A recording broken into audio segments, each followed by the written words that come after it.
آخری دو صورتیں یہ گویا کہ قرآن مجید کے اختتام پر دو پہرے دار ہیں. یہ دو صورتیں ہیں کہ جو اصل میں مدنی صورتیں ہیں، نازل ہوئی ہیں مدینہ منورہ میں، اور ان کا زمانہ نزول کے اعتبار سے شان نزول بھی ہے کہ ان کا حضور پر ایک مرتبہ جادو کیا گیا تھا، تو اس جادو کے اثرات کو زائل کرنے کے لیے یہ آیات پھر اتری ہیں، اور حضور نے پھر جب ان کی بات بار بار تلاوت کی ہے تو وہ جادو کے اثرات، ایک یہودی نے کیا تھا جادو آپ پر، جس سے آپ کچھ چیزیں بھول جاتے تھے اور کافی آپ کو دیر کو تکلیف رہی ہے. صحیح بخاری کے اندر یہ روایت موجود ہے. ہمارے جدید کچھ ریشنلسٹ ہیں اور جو خاص طور پر منکر حدیث ہیں وہ سمجھتے ہیں کہ اس میں تو توہین ہے رسول کی کہ جادو کا اثر ہو سکتا ہے. رسول بھی اس اعتبار سے بشر ہوتے تھے، تلوار کا اگر کاری زخم پڑا ہے تو خون نکلا ہے، اور خون نکل گیا ہے تو زوفتاری ہوا ہے، زوفتاری ہوا تو بے ہوشی بھی ہوئی ہے. یعنی یہ جسم جو ہے ان کا، اس کے اعتبار سے جو بھی بخار آپ کو چڑھا ہے، بخار میں تکلیف ہوئی ہے، عالم نزع میں نہایت شدید تکلیف ہوئی ہے، تو اس حوالے سے یہ نہ سمجھیے کہ وہ بشریت کے جو لوازم ہے وہ ختم ہو جاتے ہیں، لیکن اللہ تعالیٰ کی طرف سے انہیں ایک مقام ملا ہے، ایک عصمت ملی ہے، ایک بزرگی ہے، وہ اپنی جگہ پر ہے. تو جادو کا وہ واقعہ بالکل صحیح ہے جو ہوا ہے، لیکن اس کے لیے اب یہ دو صورتیں ہیں. اور یہاں خاص طور پر نوٹ کر لیجئے کہ یہ معوذتین، یہ ایک صورت بھی ہو سکتی تھی، لیکن قرآن حکیم میں جو عام مزاج ہے کہ صورتیں جوڑوں جوڑوں کی شکل میں ہے تو دو حصوں میں تقسیم کر دیا. اور اس کی تقسیم کیا ہے؟ ایک وہ چیزیں ہیں جو انسان پر باہر سے حملہ آور ہوتی ہیں، اور ایک چیز وہ ہے جو انسان کے اپنے اندر سے حملہ آور ہوتی ہے. ان دونوں کو دو علیحدہ چیزوں میں رکھ کر اور سکھایا گیا ہمیں کہ تم ہمیشہ اللہ کی پناہ طلب کرتے رہا کرو ان چیزوں کے اثرات سے، ان چیزوں کے اثرات بد سے اپنے آپ کو بچانے کے لیے. بسم اللہ الرحمن الرحیم. قل اعوذ برب الفلق، کہو کہ میں پناہ میں آ گیا صبح کے رب کی. فلق، فلق ویسے تو یہ لفظ ہم پڑھ چکے ہیں سورہ انعام میں، فالق الاصباح، رات کی تاریکی کا پردہ پھٹتا ہے اور سپیدہ سحر نمودار ہوتا ہے.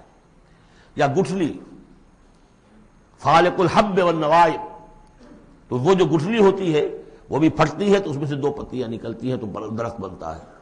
اس اعتبار سے فلق سے مراد یہاں صرف صبح نہیں ہے، بلکہ جو اگلی صورت میں آ رہا ما خلق، جو بھی کچھ اس کائنات میں اس نے پیدا کیا ہے در حقیقت وہ عدم کا پردہ چاک کر کے اس کو وجود بخشا ہے. عدم سے، عدم محض سے، کریشن ایکس نہیلو، بغیر کسی شے کے کسی شے کو بنانا. تو قل اعوذ برب الفلق من شر ما خلق، میں پناہ میں آتا ہوں اس کی تمام مخلوقات کی پناہ سے. اب آپ غور کیجئے، مخلوق ظاہر بات ہے خالق کی طرح کامل تو نہیں ہو سکتی، مخلوق کے اندر کوئی نہ کوئی پہلو جو ہے وہ کمی کا، تقصیر کا، نقص کا رہ جائے گا. تو گویا کہ ہر مخلوق میں شر کا پوٹینشل ایلیمنٹ موجود ہے.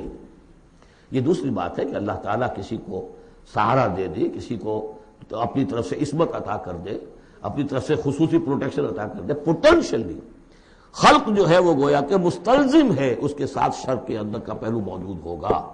قل اعوذ برب الفلق من شر ما خلق، یعنی وہ شر جو ہے خود اپنی جگہ پر کوئی علیحدہ مستقل وجود رکھنے والی شے نہیں ہے، بلکہ وہ شر جو ہے خلق کے اندر جو کمی کا پہلو ہے.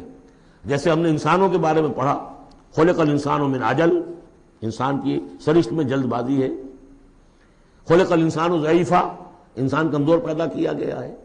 وہ جو اس کا ہے، جو اس کا فطرت والا پہلو ہے، جو روحانی پہلو ہے، وہ تو ہے انا خلقنا الانسان فی احسن تقویم. لیکن جو یہ حیوانی پہلو ہے اس کا جو مادی وجود ہے، اس میں تو ذوف بھی ہے. ان الانسان خلق ہلوعا اذا مسہ الشر جزوعا واذا مسہ الخیر منوعا. تو یہ تمام چیزیں جو ذہن میں رکھیے. قل اعوذ برب الفلق من شر ما خلق، جو بھی مخلوقات ہیں ان میں سے جو بھی شر کا پہلو ہے میں اس سے اے پروردگار تیری پناہ میں آتا ہوں. ومن شر غاسق اذا وقب، خاص طور پر یہ رات کو ڈھانپ لینے والی جو ہے رات، اندھیرا. یہ ظاہر بات ہے اسی پھر رات کے پردے میں چوری بھی ہے، ڈاکہ بھی ہے، اسی میں پھر غول بیابانی جو ہیں، شیاطین جن ہیں، ان کا بھی جو حرکتیں ہوتی ہیں، پھر یہ ساری چیزیں جو ہے اسی کے سلسلے. من شر غاسق اذا وقب، سانپ بچھو وغیرہ بھی اسی وقت نکلتے ہیں. ومن شر النفاثات فی العقد، اور جو عورتیں گانٹھیں باندھ کر پھونکے مارتی ہیں، یہ جو بھی ٹونے ٹوٹکے ہوتے ہیں اور اس کی وجہ سے لوگوں کو نقصان پہنچایا جاتا ہے، گویا کہ یہ بھی اس کے اندر بھی کوئی حقیقت ہے، یہ سفلی عملیات بھی ہیں، ان کے بھی اثرات ہیں۔ جیسے کہ ہم جانتے ہیں کہ جادو جو ہے حق ہے، برحق ہے، اگرچہ کفر ہے، شراب کی تاثیر ہے لیکن حرام ہے، کچھ نہ کچھ حقیقت ان لکیروں میں بھی ہے لیکن ہمیں روک دیا گیا کہ ان کے چکر میں مت پڑو۔ یہ جو منجمی ہے، نجوم کی حرکت، اس میں بھی کچھ نہ کچھ حقیقت ہے لیکن روک دیا گیا۔ تو کسی چیز کا ہونا بالفعل یہ اور شے ہے، لیکن اس کا جائز ہونا یہ اور شے ہے۔ تو بالفعل یہ عملیات ہیں جو سے اچھے اعمال ہیں، اور ان کو جو ہے کوئی اچھے اوراد ہیں، اچھے وظائف ہیں، تو ان کے کچھ اثرات جو ہیں اچھے ہو سکتے ہیں۔ اسی طریقے سے اس قسم کی چیزوں میں جادو کے جو کلمات ہوتے ہیں ان کی بھی تاثیر ہے، اور وہ جو عورتیں جو ہے وہ جادو کرتے ہوئے، جس کو ہم کہتے ہیں کہ وہ تعویذ گنڈا وغیرہ جو ہوتا ہے، پھر وہ اس میں پھونکے مارتی ہیں، تو اللہ تعالیٰ سے میں ان کے شر سے بھی پناہ چاہتا ہوں۔ وَمِن شَرِّ حَاسِدٍ إِذَا حَسَدَ، اور حسد کرنے والے کے شر سے بھی میں اللہ کی پناہ طلب کرتا ہوں، جبکہ وہ حسد اپنا استعمال کرے۔ اگر حسد ہے دل کے اندر ہے تو بات اور ہے، حسد کو بروئے کار لائے وہ، اور وہ انسان کے درپے ہو جائے اس حسد کی وجہ سے اس سے کوئی نقصان پہنچانے کو۔ اور اسی کے تابع ہے عین، العین حق، کہ اگر انسان اس حاسدانہ نگاہ سے کسی کو دیکھتا ہے اس کے بھی اثرات ہوتے ہیں، اور اس دیکھنے کے بھی کچھ برے اثرات جو ہیں وہ ظاہر ہو جاتے ہیں۔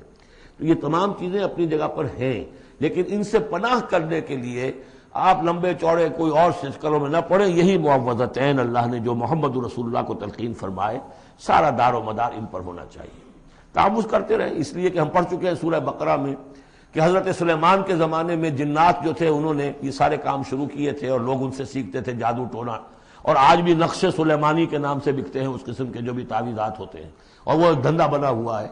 تو اس کو لوگوں نے سیکھا، اور وہ لوگ جو ہے آج بھی ہمارے ہاں یہ چیزیں چل رہی ہیں، لیکن یہ چیزیں حرام کی گئی ہیں، اور کہا گیا ہے کہ کوئی کسی کو نقصان نہیں پہنچا سکتا جب تک کہ اللہ کا اذن نہ ہو۔ اگر یہ یقین انسان کے دل میں ہو تو پھر اسے کوئی نقصان نہیں ہوگا۔